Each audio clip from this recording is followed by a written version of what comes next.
Welcome to Digital Transformers, the show that connects you with what you need to build, manage, and operate your digital supply chain. Join your host in a timely discussion on new and future business models with industry-leading executives. The show will reveal global customer expectations, real-world deployment challenges, and the value of advanced business technologies like artificial intelligence, blockchain, and robotic process engineering.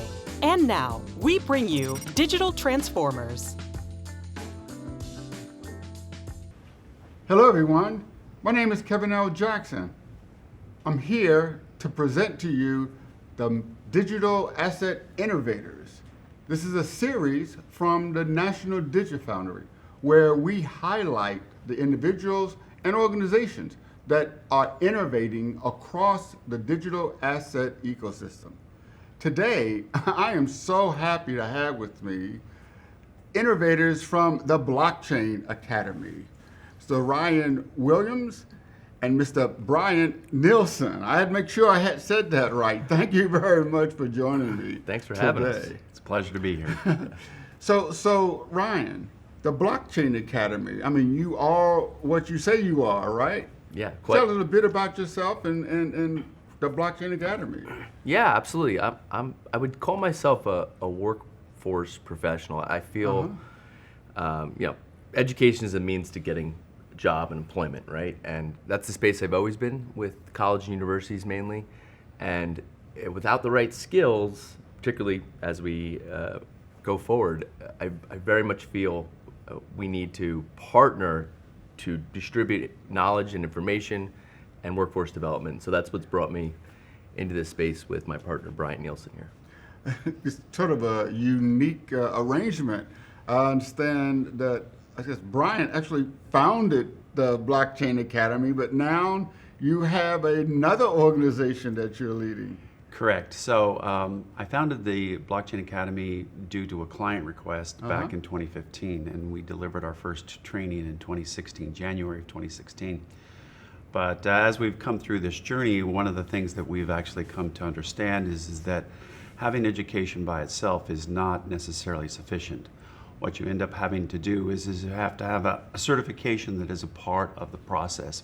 It's the validation of knowledge and an understanding of what is required to perform in something like emerging technologies like blockchain.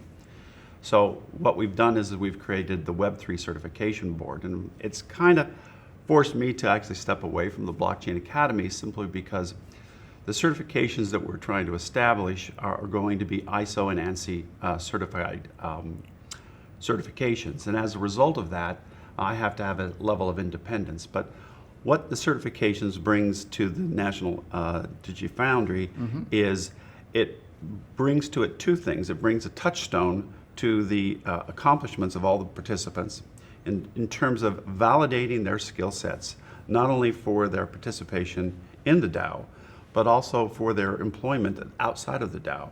And it allows for then people to globally, accessibly use these certifications to represent not only what they can do as an organization, but what they can do as individuals. Well, you know, when you started the Blockchain Academy, when anybody hears about this, the first thing that comes to their mind is like Bitcoin. And the next thing that comes to their mind is it must be a scam. So how did you survive? Or what made people say, yeah, I want to do that? You know, that's been one of the how do we put it? It's an urban legend. Urban legend. Where there's a story about what Bitcoin is and what blockchain is. And what we've found is that it takes only a little explanation as to understand what the difference is between Bitcoin and blockchain. Bitcoin by itself is just a single application. So if you went to Northern California and you went to the forests up there where their sequoia trees are there, you can see these massive, massive trees that go 300 feet into the air. And they're so big around, they've lived for probably thousands of years, that you could drive a car through some of them. That's how large they are. But they're not the whole forest. So Bitcoin and cryptocurrencies are these magnificent sequoia trees. And it's impressive. Yeah. It is impactful, but it's not the whole forest. Blockchain is the forest. It is the entire infrastructure. It is using this same analogy, it is the soil, it is the rocks, it is the rainfall, it is the rivers, it's everything else. But you still can recognize that Bitcoin is part of it. I've seen many graphs that give a large circle as to what Bitcoin technology represents. And it's always funny because they put a little teeny circle right at the bottom and then says, that's crypto. And so it's not been a difficult thing, but it does require education. No, that's great. So, but now, Ryan, you're actually innovating in the education space around Web3 and cryptocurrency and crypto, AI, any of these emerging technologies, So how? Yeah. What's the innovation you're doing here? Well, one, every asset, whether it's a IP or a physical asset, will be tokenized over time. And the more we can tokenize and granularize education and skills, that's the space I'm in, but you can talk about coral reefs and trees and real estate, everything will be tokenized. And so this major sea change from Web 2 to Web 3, and we've been living through the internet, right?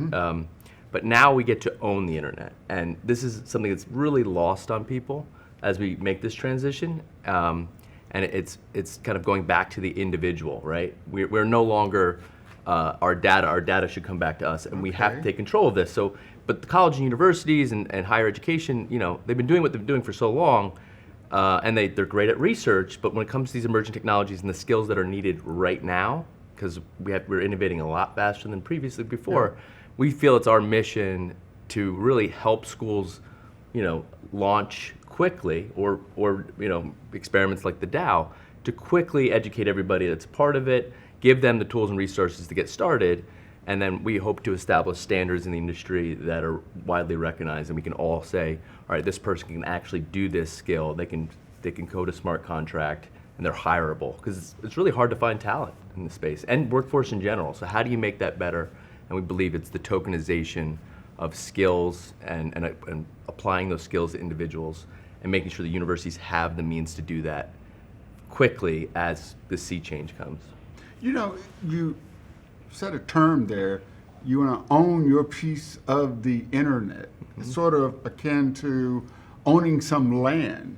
So this is sort of like homesteading the internet and claiming your own data and having the skills to manage that. That's a really innovative way of thinking about it. Yeah. So what got you interested in the National DigiFoundry?